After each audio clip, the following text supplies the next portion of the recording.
Hello everyone, সবাই কেমন আছেন? আশা করি সবাই অনেক বেশি ভালো আছেন।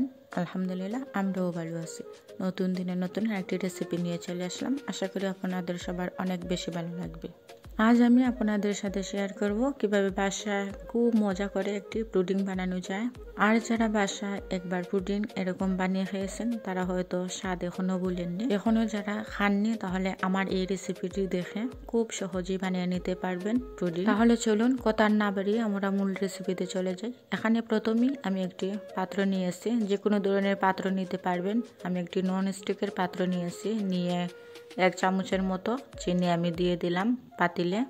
আধা চামচের মতো পানি অ্যাড করবেন, তা না হলে কিন্তু চিনিটা এরকম ক্যারামেল হবে না। পুডিং বানানোর প্রথম স্টেপ হচ্ছে এরকম ক্যারামেল তৈরি করা। ক্যারামেল না তৈরি করলে উপরের দিকে যে কালার এসেছিল আমার, সেরকম আপনাদের আসবে না। যারা ক্যারামেল তৈরি করতে পারে না, আমার এই রেসিপি দেখে শিখে নিতে পারে। এখানে আমি পাত্র নিয়েছি, 2টি ডিম আমি ফেটিয়ে রাখবো। আগে যে ক্যারামেল তৈরি করেছিলাম, যে পাত্রতে আপনারা পুডিং করবেন সে পাত্রতে ঢেলে দিবেন। ঠান্ডা হলে আবার পারবেন না আপনারা এই সাইড দিয়ে রাখতে। গরম থাকতে থাকতে যে পাত্র আপনারা পুডিং করবেন সেই পাত্রে ঢেলে দিবেন। ডিমগুলোকে একটি কাঁটা চামচের সাহায্যে ফেটিয়ে নিয়েছি।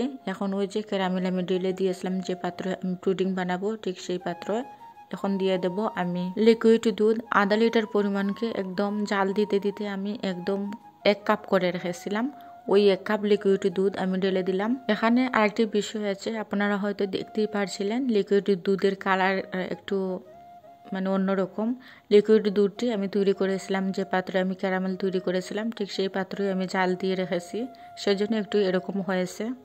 এখানে আমি নন স্টিকের পাত্র নিলাম। আপনারা চাইলে যে কোনো পাত্র একটি নিতে পারেন, তাতে কোনো সমস্যা হবে না। অনেকেই দেখেছি তল দিয়ে টিস্যু ব্যবহার করেন, আমি এখানে তল দিয়ে কোনো টিস্যু অ্যাড করব না। চাইলে আপনারা যে আমরা ছোট ছোট পাতিল বসানোর জন্য চুলায় রাখি, সেই পাতিলটা এখানে দিতে, যাতে নড়াচড়া না করে। 10 থেকে 12 মিনিট পর এরকম হয়ে যাবে, চুলার আঁচটা বাড়িয়ে রাখবেন, তাতে কোনো সমস্যা হবে না। তো এই যে পুডিং হয়ে গেল, এখন আমি নামিয়ে নেব।